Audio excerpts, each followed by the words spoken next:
Bismillahirrahmanirrahim. Assalamu alaikum students. How are you all? I hope you all are fine and safe. Allah keep you safe at home. So today we will start our last lecture of chapter number 7, bioenergetics. Today's topic is respiration. So first of all हम इसको अगर book से start करेंगे तो हम इसकी definition पढ़ेंगे कि रेस्पिरेशन होता क्या है. एक्चुअली में जो हमने लास्ट लेक्चर में फोटोसिंथेसिस पढ़ा था उसका ऑपोजिट समझ लें, रेस्पिरेशन होता है. फोटोसिंथेसिस में ग्लूकोज बन रहा था, रेस्पिरेशन में ग्लूकोज टूटता है. ठीक है, फोटोसिंथेसिस में ऑक्सीजन बनती है, रेस्पिरेशन में ऑक्सीजन यूज होती है और फिर आगे प्रोडक्ट बनते हैं. ठीक है, सो जो फोटोसिंथेसिस के प्रोडक्ट्स थे यानी कि ऑक्सीजन एंड ग्लूकोज वो इस टाइम पे रेस्पिरेशन में उसके रॉ मटेरियल आ जाते हैं. ठीक है, यानी जो एरो के इस वाली साइड पे आते हैं वो रॉ मटेरियल आ जाते हैं और जो इस तरफ होते हैं आगे फॉरवर्ड साइड पे वो प्रोडक्ट होते हैं. सो अब इक्वेशन में देखोगे कि जो ये ग्लूकोज था ये फोटोसिंथेसिस में बन रहा था, यहाँ पे अब यूज हो रहा है. ऑक्सीजन बन रही थी, यूज हो रही है. कार्बन डाइऑक्साइड फोटोसिंथेसिस में यूज हुई थी, यहाँ पर बन रही है. H2O यूज हुआ था, यहाँ पर बन रहा है. एनर्जी भी इन the form of light photosynthesis में यूज हुई थी, यहाँ पर बन रही है. सो आप कह सकते हो कि रेस्पिरेशन फोटोसिंथेसिस का ऑपोजिट है. उसके बाद हम उसकी टाइप्स पढ़ेंगे तो हमें देखेंगे, हम टाइप्स में 2 टाइप्स देखेंगे, aerobic respiration and anaerobic respiration. Aerobic respiration में ऑक्सीजन यूज हो रही है और एनाएरोबिक में ऑक्सीजन यूज नहीं हो रही. इसलिए एरोबिक रेस्पिरेशन की जो मैंने इक्वेशन लिखी है उसमें ये ऑक्सीजन को हमने यूज करवा लिया है, जबकि एनाएरोबिक की जो आप आगे से यानी उसकी देखोगे, ये इक्वेशन देखोगे तो इन दोनों में देखोगे आप कहीं भी ऑक्सीजन यूज नहीं हुई होगी. ठीक है, फिर इसके बाद में अगर आपको बताऊं तो एनाएरोबिक की फर्दर 2 टाइप्स हैं जिसमें अल्कोहलिक फर्मेंटेशन आ जाती है और लैक्टिक एसिड फर्मेंटेशन आ जाती है. फर्मेंटेशन में क्यों कह रही हूँ, क्योंकि एनाएरोबिक रेस्पिरेशन को फर्मेंटेशन भी कहा जाता है. ठीक है, फर्मेंटेशन वो प्रोसेस है जिसमें ऑक्सीजन यूज नहीं होती. सो एनाएरोबिक की 2 टाइप्स आ जाती हैं, alcoholic fermentation and lactic acid fermentation. Alcoholic fermentation means alcohol का बनना. सो पायरुविक एसिड से अल्कोहल बनता है, यानी कि अभी हम जब इसके मैकेनिज्म आगे पढ़ेंगे तो हम देखेंगे जब ग्लूकोज टूटता है तो ये पहले कन्वर्ट होता है पायरुविक एसिड में. ठीक है, फिर पायरुविक एसिड से आगे फर्दर इसकी यानी एटीपी बनती है और बाकी एनर्जी मॉलिक्यूल्स वगैरह बन रहे होते हैं. सो इसमें पहला स्टेप तो जाएगा कि आपकी जो ये ग्लूकोज मॉलिक्यूल है ये टूटेगा पायरुविक एसिड में, लेकिन पायरुविक एसिड आगे फर्दर कंप्लीटली ऑक्सीडाइज नहीं होता, वो कन्वर्ट हो जाता है इथाइल अल्कोहल में क्योंकि इसको ऑक्सीजन नहीं मिलती. सो ये इथाइल अल्कोहल में कन्वर्ट होता है और साथ में बाय प्रोडक्ट बनाता है CO2 यानी कि आप carbon dioxide. Lactic acid fermentation में मींस लैक्टिक एसिड तो लैक्टिक एसिड बन रहा है, सो पायरुविक एसिड इसमें कन्वर्ट हो जाता है लैक्टिक एसिड में in the absence of oxygen. ठीक है, तो ये तो हो गई हमारे रेस्पिरेशन की 2 टाइप्स जिसमें aerobic respiration and anaerobic respiration थी. एनाएरोबिक रेस्पिरेशन की अगेन 2 टाइप्स थी, alcoholic fermentation and lactic acid fermentation. इसके बाद हम पूरा मैकेनिज्म पढ़ेंगे कि हमारी बॉडी में जो रेस्पिरेशन का मैकेनिज्म हो रहा है वो किस तरीके से हो रहा है. सो उसके मैकेनिज्म में 3 प्रोसेसेस आ जाते हैं, एक ग्लाइकोलिसिस, सेकंड क्रेब्स साइकिल और थर्ड इलेक्ट्रॉन ट्रांसपोर्ट चेन. ये साइड बाय साइड सारा चलता है कंप्लीटली. ठीक है, ऐसा नहीं है कि ग्लाइकोलिसिस हुआ और काम वहीं पे खत्म हो गया, क्योंकि वहां तक बनने तक अभी आपका जो ये ग्लूकोज मॉलिक्यूल है ये कंप्लीटली ऑक्सीडाइज रिड्यूस नहीं हुआ होता, इसमें रिडॉक्स रिएक्शन कंप्लीट नहीं हुआ होता, एटीपी पूरी प्रॉपर्ली नहीं बनी होती है. ठीक है, सो ये साथ साथ तीनों चलते हैं. जब यहाँ से यहाँ तक का काम कंप्लीट हो जाता है देन इट मींस कि आपका रेस्पिरेशन का प्रोसेस कंप्लीट हुआ है. सो अगर हम ग्लाइकोलिसिस की बात करें तो ग्लाइकोलिसिस नेम ही इंडिकेट कर रहा है कि ग्लूकोज के साथ कुछ ना कुछ हो रहा है. सो ग्लूकोज में एडीपी NAD आएंगे. ठीक है, इसको कन्वर्ट करेंगे पायरुविक एसिड में. 2 मॉलिक्यूल्स आएंगे पायरुविक एसिड के, साथ में ATP और NADH साइड प्रोडक्ट्स बनेंगे. देन स्टार्ट हो जाएगा क्रेब्स साइकिल. क्रेब्स साइकिल में क्या होगा, यही पायरुविक एसिड आगे कन्वर्ट हो जाएगा एसिटाइल को A में. क्यों कन्वर्ट होगा, क्योंकि इसमें कोएंजाइम A है जो कि यानी अंदर इसमें एंटर हो रहा है, इसको कन्वर्ट कर रहा है एसिटाइल कोएंजाइम A में. साथ में इसमें से एक मॉलिक्यूल CO2 का भी निकलता है, क्योंकि ये जो पायरुविक एसिड है ना ये 3 कार्बन कंपाउंड है, लेकिन जो एसिटाइल कोएंजाइम A है ये 2 कार्बन कंपाउंड है. इट मींस कि इसमें से एक ऑक्सीजन यहाँ कार्बन डाइऑक्साइड यहाँ से निकल गई. सो अब यहाँ पे जब एसिटाइल कोएंजाइम A बनता है इसमें अगेन ADP एंटर होता है, FAD एंटर हो रहा है, NAD एंटर हो रहा है. ठीक है, सो ये तीनों जब एंटर होते हैं इसमें तो वो कार्बन डाइऑक्साइड में, ATP में, ADP से ATP में, FAD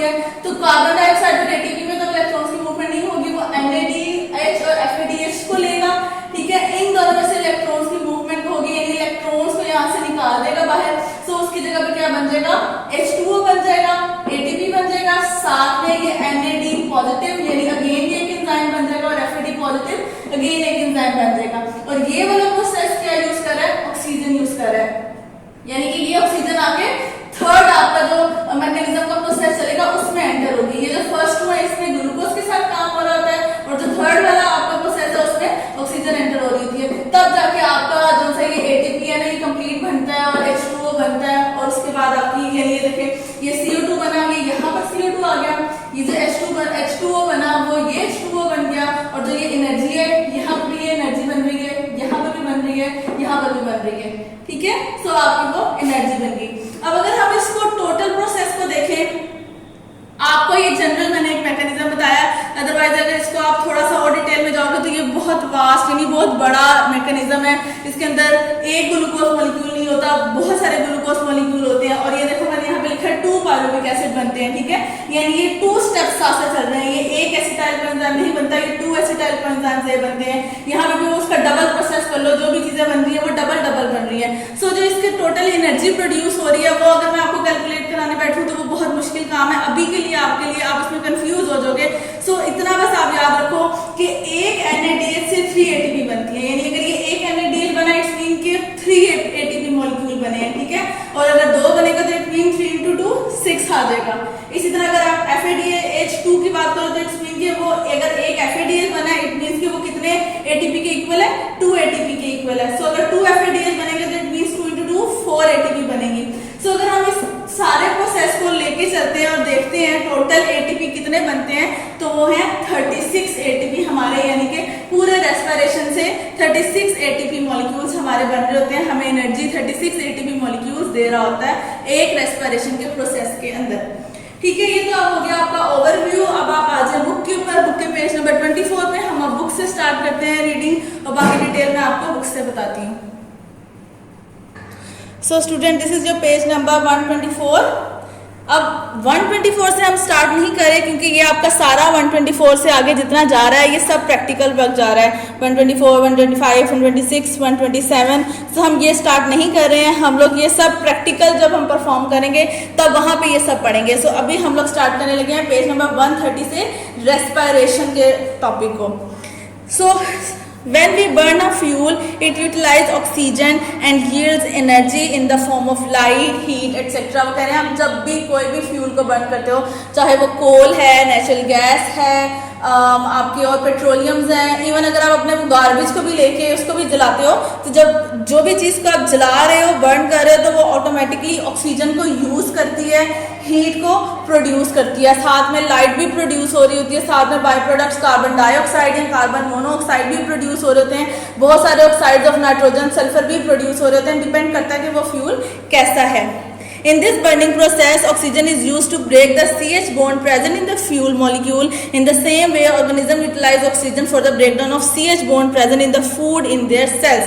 So वो कह रहे हैं कि इस बर्निंग प्रोसेस में एक्चुअली होता क्या है कि वो जो भी चीज़ आप बर्न कर रहे हो उसके अंदर CH बॉन्ड जरूर प्रेजेंट होते हैं। आपके जितने फॉसिल फ्यूल्स हैं वो मोस्टली ऑर्गेनिक मटेरियल से ही बनते हैं, और ऑर्गेनिक मटेरियल में CHO इनकी कॉम्बिनेशन होती है, यानी ऑर्गेनिक होते हैं ना। ऑर्गेनिक का मतलब अगर आप केमिस्ट्री में आगे जाके डिटेल पढ़ोगे तो ऑर्गेनिक मीन ऐसा मॉलिक्यूल जिसमें C कार्बन, हाइड्रोजन और ऑक्सीजन CH के बॉन्ड्स प्रेजेंट हैं।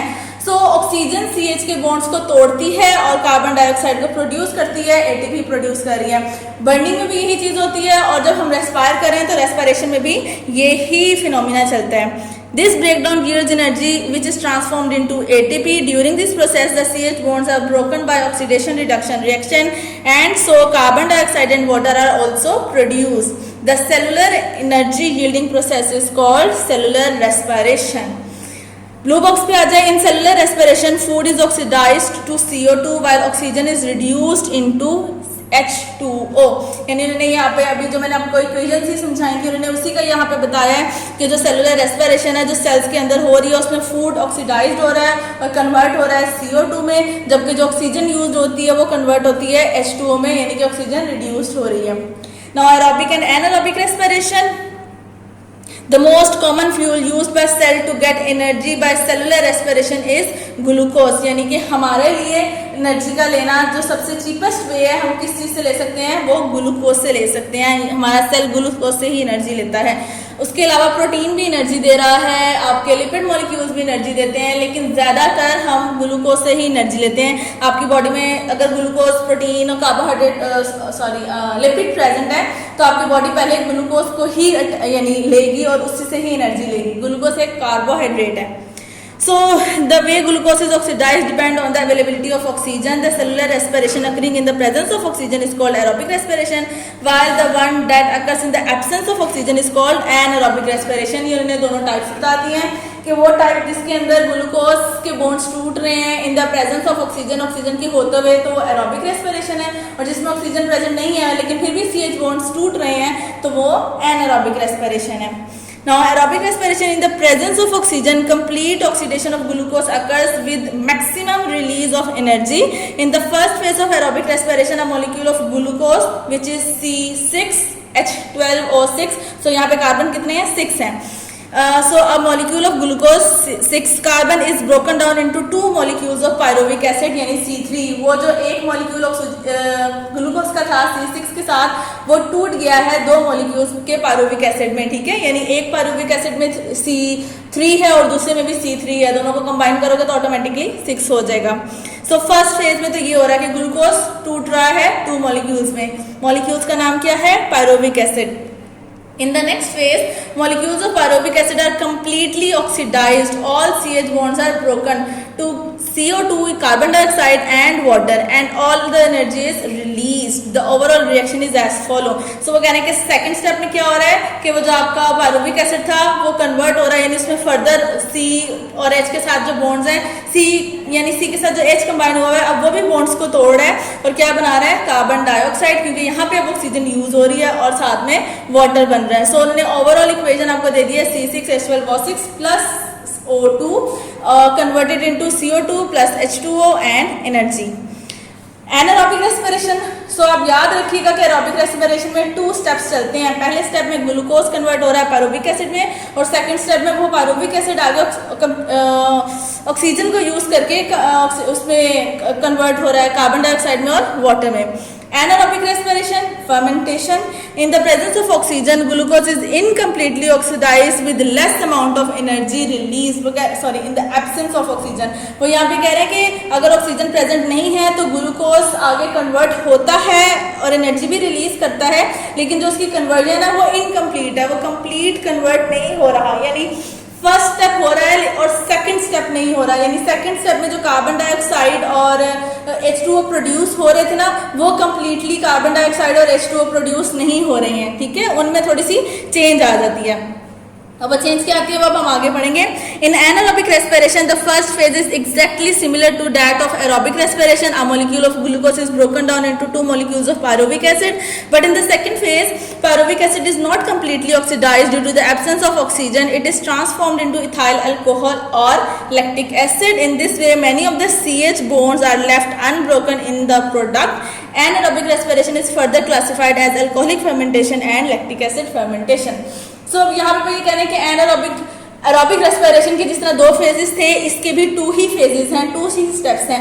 पहला स्टेप सेम है एरोबिक रेस्पिरेशन का, यानी कि ग्लूकोज कन्वर्ट हो रहा है पायरुविक एसिड में.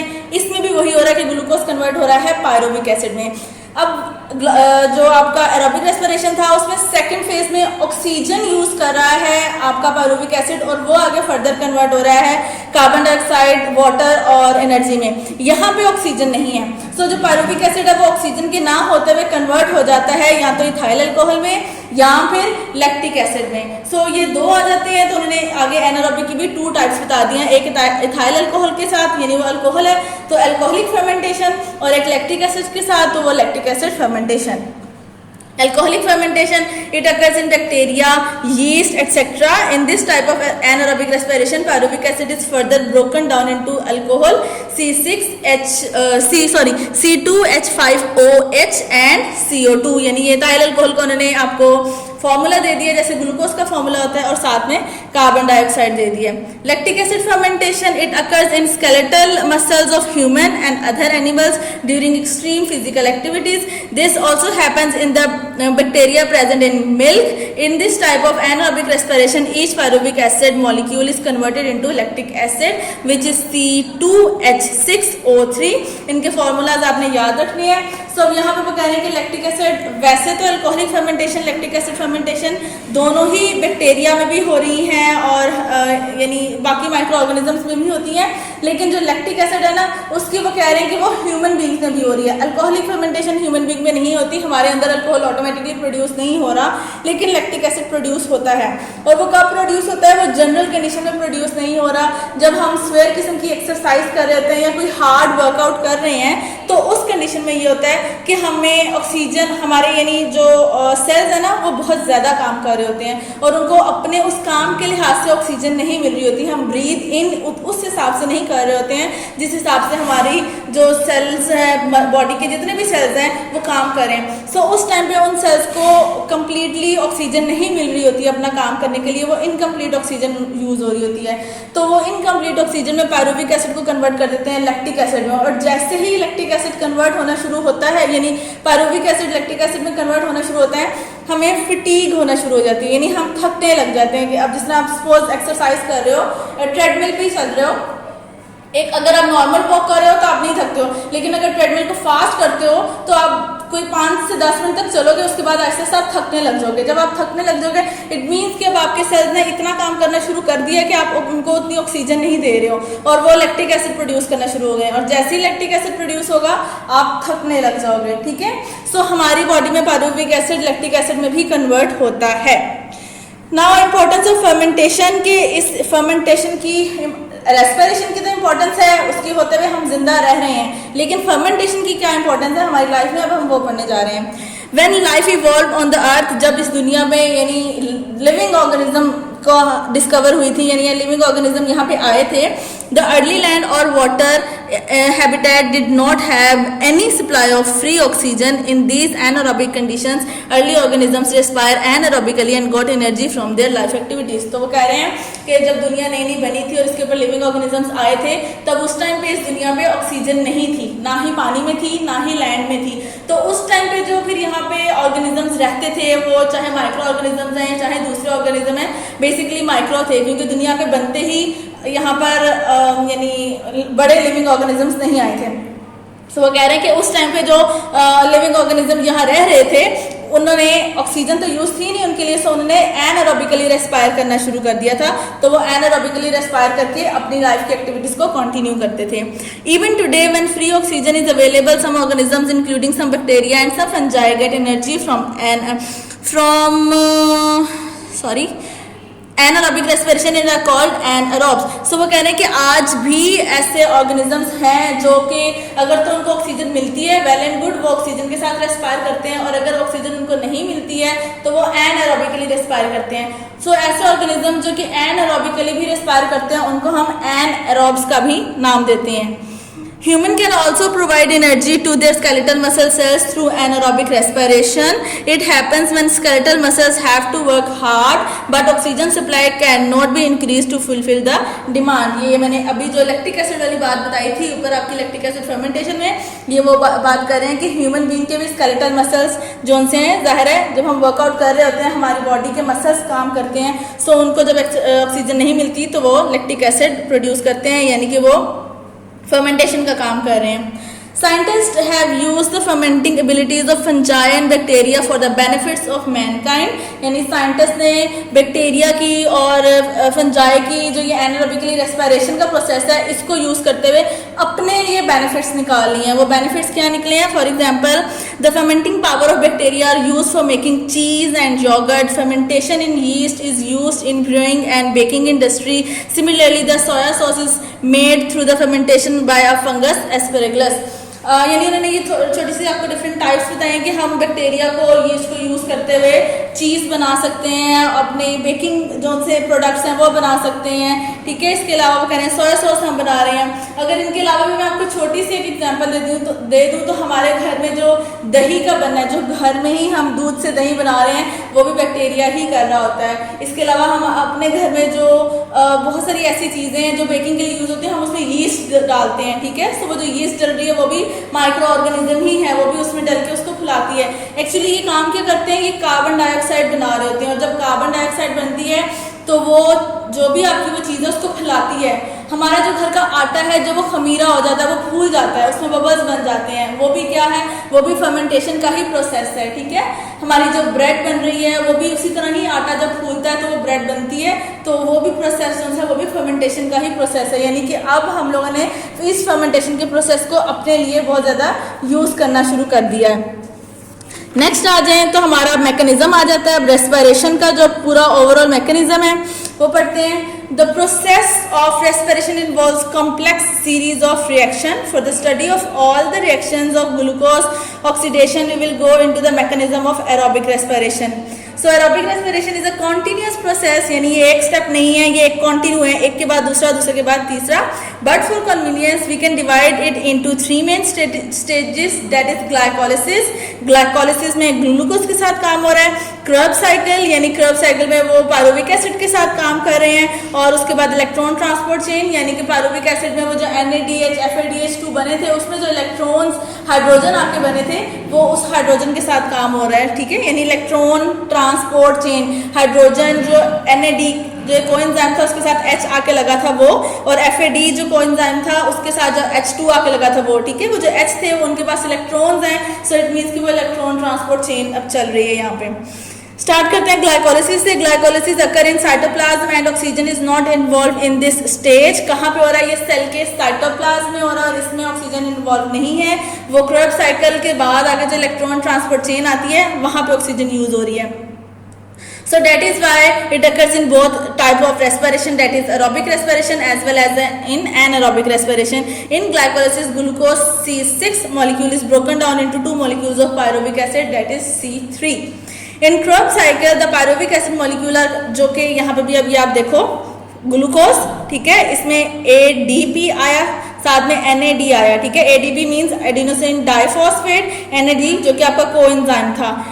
ये कन्वर्ट इन्होंने इसको कन्वर्ट कर दिया two molecules of pyruvic acid में. ADP कन्वर्ट हो गया ATP में, NAD कन्वर्ट हो गया NADH में.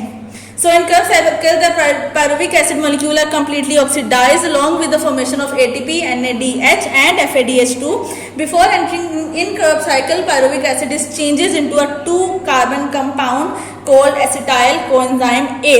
सही है. ये देखो क्रेब्स साइकिल का ये प्रोसेस बताया, लेकिन यहाँ पे इन्होंने पायरुविक एसिड का नाम नहीं लिखा, इधर इन्होंने एसिटाइल कोएंजाइम A लिखा है. वो क्यों? क्योंकि यहाँ आने से पहले ये जब बीच में यहाँ तक पहुँच रहा होता है तो इसके बीच में कोएंजाइम A आ जाता है और एक CO2 कार्बन डाइऑक्साइड निकल जाती है. सो ये 3 मॉलिक्यूल का जो एक कंपाउंड था वो कन्वर्ट हो जाता है 2 मॉलिक्यूल कंपाउंड में विद अ कोएंजाइम. सो इसका नाम आ जाता है एसिटाइल कोएंजाइम A. अब इसके ऊपर FAD, NAD, ADP एक्ट करते हैं, इसको कन्वर्ट कर देते हैं CO2 में. ADP कन्वर्ट हो जाता है ATP में, FAD पॉजिटिव कन्वर्ट हो जाता है FADH2 में क्योंकि ये 2 हाइड्रोजन को ले रहा है, और NAD कन्वर्ट हो जाता है NADH में. सो यहाँ पे इसकी ऑक्सीडेशन हो जाती है. उसके बाद फिर आगे इलेक्ट्रॉन ट्रांसपोर्ट चेन आ जाती है. Electron transport chain is the final step of cellular respiration.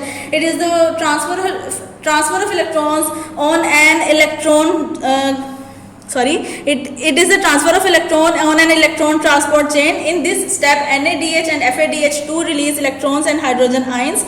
These electrons are taken up by a series of electron carriers. When electrons move through the series of electron carriers, they lose energy, which is used to synthesize ATP. At the end of the chain, electrons and hydrogen ions combine with molecular oxygen and form water. अब यहाँ पे वो क्या कह रहे हैं कि ये NADH और FADH जो यहाँ पे बना था वो यहाँ पे अब यूज हो रहा है, उसमें से ये हाइड्रोजन निकलता है, इसमें से भी ये हाइड्रोजन निकलता है, ये ऑक्सीजन के साथ कंबाइन करते हैं तो H2O बन जाता है, ठीक है. इसके अलावा वो कह रहे हैं कि पहले इन दोनों में ही ये काम होता रहता है. NAD में से H निकलता है, फिर जुड़ता है, फिर निकलता है, फिर जुड़ता है. सो इनके निकलने और जुड़ने के वो प्रोसेस में जो इलेक्ट्रॉन, एक्चुअली में हाइड्रोजन क्या है, उसके पास इलेक्ट्रॉन है, सो वो इलेक्ट्रॉन निकल रहा है और इसके साथ जुड़ रहा है. सो जब उसकी कंबाइनिंग और रिलीजिंग का प्रोसेस चलता है तो उसके रिजल्ट में क्या प्रोड्यूस होता है, एटीपी प्रोड्यूस हो रही है। इसके अलावा वो कह रहे हैं कि एट द एंड जब कंप्लीट हो जाता है, एटीपी कंप्लीटली बन जाती है, तो फिर ये दोनों ऑक्सीजन के साथ कंबाइन करके H2O बना देते हैं और इसमें से भी हाइड्रोजन निकल गया तो ये अगेन कन्वर्ट हो गया वो कोएंजाइम में NAD पॉजिटिव और ये भी कन्वर्ट हो गया FAD पॉजिटिव में। ठीक है, सो ये आपका पूरा मैकेनिज्म आ गया रेस्पिरेशन का। ब्लू बॉक्स पे आ जाए, Flavin adenine dinucleotide FAD is also a coenzyme like NAD positive. It gets 2 hydrogen and reduces to FADH2. NAD एक हाइड्रोजन लेता है तो इसलिए वो NADH में कन्वर्ट हो जाता है, FAD 2 हाइड्रोजन ले रहा है इसलिए वो FADH2 में कन्वर्ट हो रहा है। नेक्स्ट पेज पे blue box, a British biochemist sir हंस कब discovered this series of reaction that is why it is called the Krebs cycle.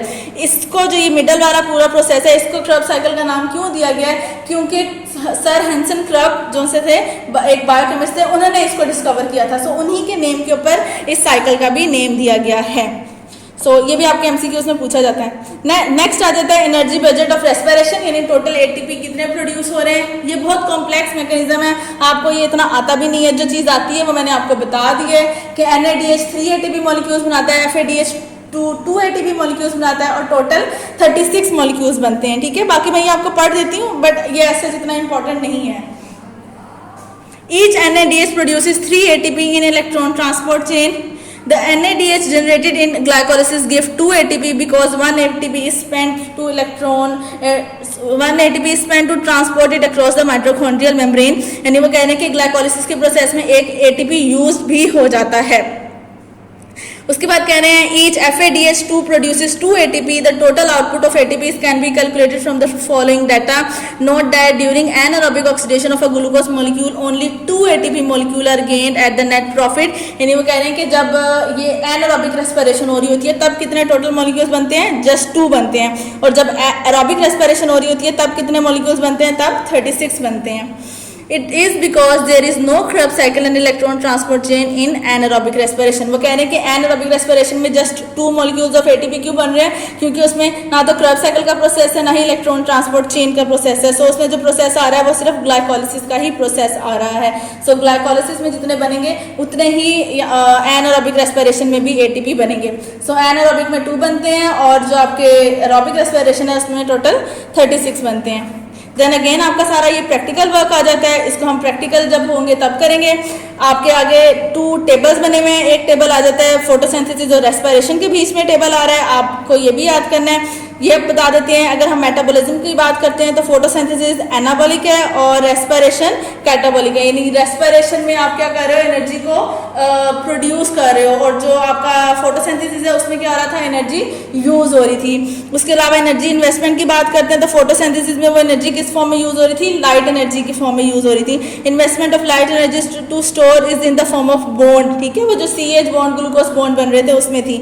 Respiration में bond energy transform into chemical energy in the form of ATP। सो उसमें वो ATP के form में convert हो रही है।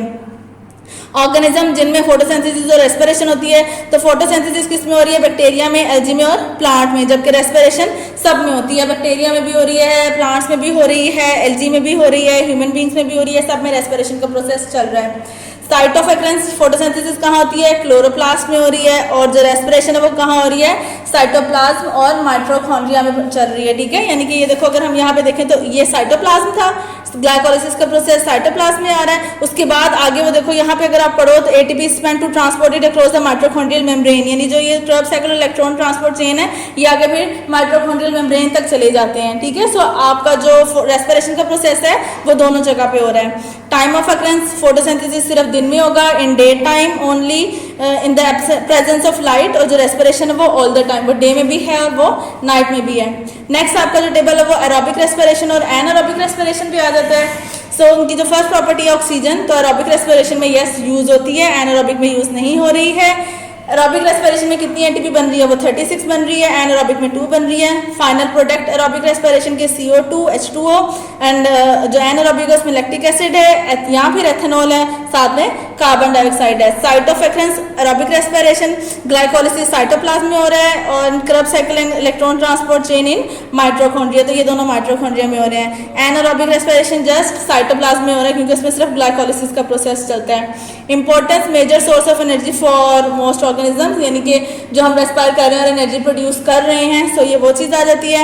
और एनारोबिक की क्या इंपॉर्टेंस है, source of energy for anaerobic organism, जो एनारोबिकली ऑर्गेनिज्म रेस्पायर कर रहे हैं उनके लिए ये बेनिफिट है।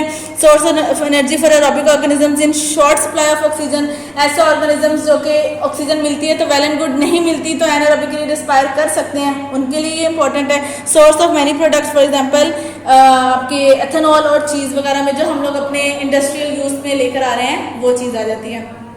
चैप्टर कंप्लीट हो गया। एमसीक्यूज में आपको बाद में कराऊंगी, और इसके अलावा जो अब इसमें आज का जो था, इसमें आपका ये मैकेनिज्म एज अ लॉन्ग आ जाता है, इसको अच्छे से याद करना है। फर्मेंटेशन की टाइप्स आ जाती हैं, इनको आपने याद करना है। एनारोब्स के बारे में पूछा जा सकता है, सेलुलर रेस्पिरेशन की डेफिनेशन पूछी जा सकती है। सो ये चीज़ें आपने याद करनी है लॉन्ग के लिए, और इनको याद करके लिखना भी है। अल्लाह हाफिज़।